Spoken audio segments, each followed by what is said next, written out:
राजू बेस्टा। दीदी आपका माइक बंद हो चुका है। राजू बेस्टा। और आपका मैं इसलिए भी आभारी रहूंगा कि टीएमसी के हमारी सांसद के बाद आपने मुझे बोलने का अवसर दिया। और सबसे पहले राजू बेस्टा,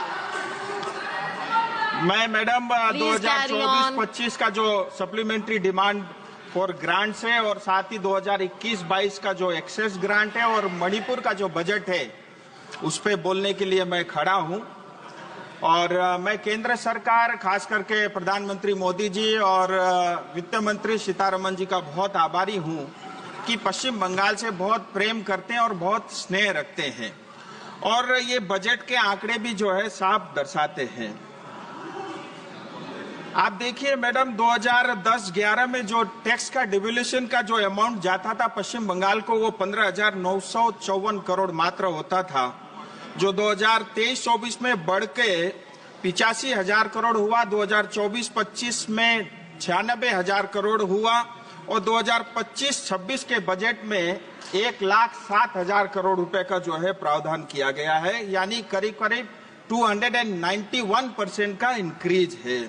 इसी तरह जो ग्रांट इन एड होता है, जो पश्चिम बंगाल को 2010-11 में जो मिलता था 7,800 करोड़ रुपए मात्र होता था, जो 25-26 में बढ़ करके करीब 40,000 करोड़ हो गया, जिसके अंदर में 303% से ज्यादा का इंक्रीज है। मैं आभारी हूं केंद्र सरकार का, लेकिन मुझे ये बताते हुए तकलीफ भी है कि जो केंद्र सरकार पैसा जो है पश्चिम बंगाल की 10 करोड़ जनता को भेजती है, वो पैसा जनता तक नहीं पहुंचता, क्योंकि हमको जो मुख्यमंत्री मिली है वो एक जादूगर है और जादूगर मुख्यमंत्री पश्चिम बंगाल को मिला है। इसकी वजह से ये लाखों करोड़ रुपया जो है जनता तक नहीं पहुंचता। ये मैं आपके माध्यम से जो है सदन के पटल पे रखना चाहता हूं। और ये हमारे जो जादूगर मुख्यमंत्री है, कहां हमारे पैसे जो है दबाए जाते, खाए जाते हो, मैं आपको बताना चाहूंगा। मैडम, ये लोग श्रमिक यानी गरीब टी गार्डन वर्करों का जमीन खा गए। टी गार्डन में काम करने वाले 5 लाख से ज्यादा आदिवासियों के बोनस का पैसा भी ये खा गए। सिंकोना बगान जो अंग्रेज ने जो है प्लांटेशन के लिए लगाया था, जहां मेडिसिन बनते थे, वो पूरा तरह जो है टीएमसी सरकार खा गई। ये लोग चिट फंड का घोटाला और उसका पैसा भी खाते हैं, टीचर्स अपॉइंटमेंट और रिक्रूटमेंट का पैसा भी खा जाते हैं, नदी बालू खा गए और हमारे जंगल भी ये लोग खा गए। इतना ही नहीं, प्रधानमंत्री ग्राम सड़क योजना, प्रधानमंत्री Awas Yojana, rural infrastructure development fund, जल जीवन मिशन का पानी ये लोग पी गए, बॉर्डर एरिया डेवलपमेंट फंड का पैसा ये लोग खा गए। और इतना ही नहीं, मनरेगा का पैसा जो पश्चिम बंगाल की जनता को भेजा था, इन्होंने बांग्लादेशियों को दे दिया। इन्होंने राशन का घोटाला किया। इन्होंने डिजास्टर का जो सालाना केंद्र सरकार का 1200 करोड़ का बजट रहता है, वो पैसा भी ये लोग खा गए। इतना ही नहीं, कोयले में भी ये चोरी करते और पहले कोयला का पैसा भी खा जाते हैं। ये इतना जादूगर वाला ये सरकार पश्चिम बंगाल का है। मैडम, मैं आपके माध्यम से एक बहुत इंपॉर्टेंट विषय सामने रखना चाहूंगा। अभी पश्चिम बंगाल असेंबली में जो है वहां पे बजट पास हुआ और 3 लाख करोड़ से ज्यादा का बजट वहां पे रखा गया। लेकिन उसी बजट में एक घोषणा हुई टी गार्डन को लेकर के कि जो टी गार्डन की जो वर्करों की जमीन है, उसको 30% जमीन जो है नॉन टी पर्पस के लिए और टी टूरिज्म के लिए डाइवर्ट करने का प्रावधान रखा ममता दीदी की सरकार ने। मैं इसका पूरी तरह विरोध करता हूं और तमाम दार्जिलिंग तराई डूवर्स की जनता इसका विरोध करती है। और इसके कारण जो हमारे मूल आदिवासी, मूल निवासी है, जहां गोरखा, राजवंशी, आदिवासी, टोटो, मेचे, राबा, बंगलाभाषी, हिंदी भाषी जो मूल निवासी है, उनके ऊपर सीधा सीधा जो आघात है। और इतना ही नहीं, भारत का जो संविधान के जो आर्टिकल है, आर्टिकल 21 का भी जो है ये उल्लंघन करती है। आर्टिकल 39 में जो बी और सी का सेक्शन है, उसका भी उल्लंघन करता है। इतना ही नहीं, पश्चिम बंगाल सरकार की खुद का जो लैंड रिफॉर्म एक्ट है 1955, उसका ये उल्लंघन करती है। इतना ही नहीं, पश्चिम बंगाल स्टेट एक्विजिशन एक्ट 1953, इसका भी ये वायलेशन करती है। और टी एक्ट 1953 के अंतर्गत भी जो है कभी भी जो है टी बोर्ड से और उस मिनिस्ट्री से बगैर परमिशन के आप जो है लैंड को डाइवर्ट नहीं कर सकते, उसका भी ये उल्लंघन करते हैं। और मैं आपको और बताना चाहता हूं, इस जमीन की असली मालिक जो है हमारे श्रमिक माता पिता और भाई बहन है। मैं आपको इतिहास में लेके जाना चाहूंगा। दार्जिलिंग तराई डुवर्स का क्षेत्र जो है 1861 से लेकर के 1870 तक ये रेगुलेटेड एरिया होता था। 1870 से लेकर 74 तक ये नॉन रेगुलेटेड एरिया होता था।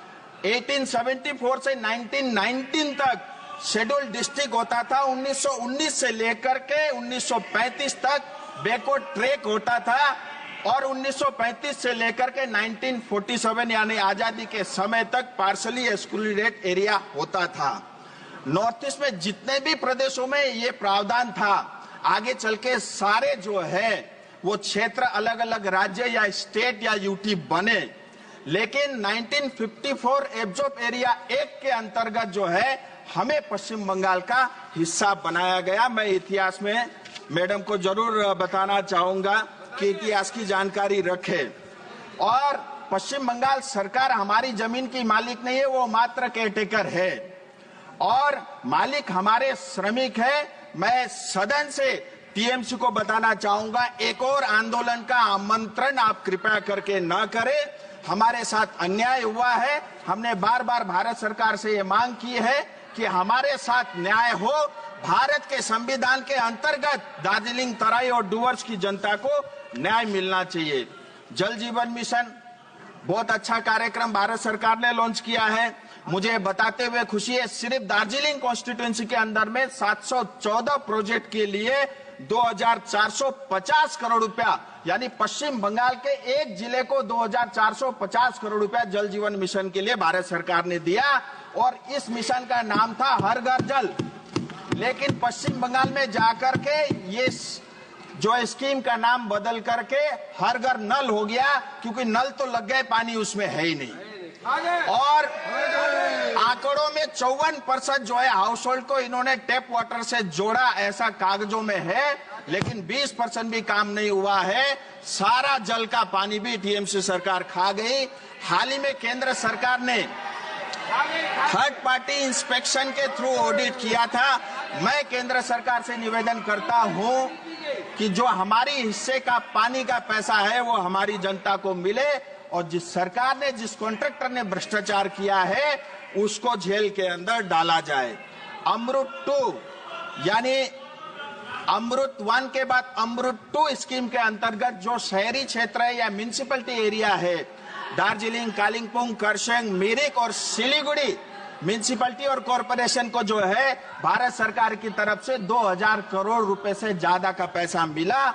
और अभी इसमें टेंडर हुआ नहीं है, प्रक्रिया में है। लेकिन ये मुझे बताते हुए बहुत कष्ट है कि टेंडर होने से पहले ही 10% कमीशन में टीएमसी सरकार ये टेंडर बेच चुकी है। मणिपुर पर आइए।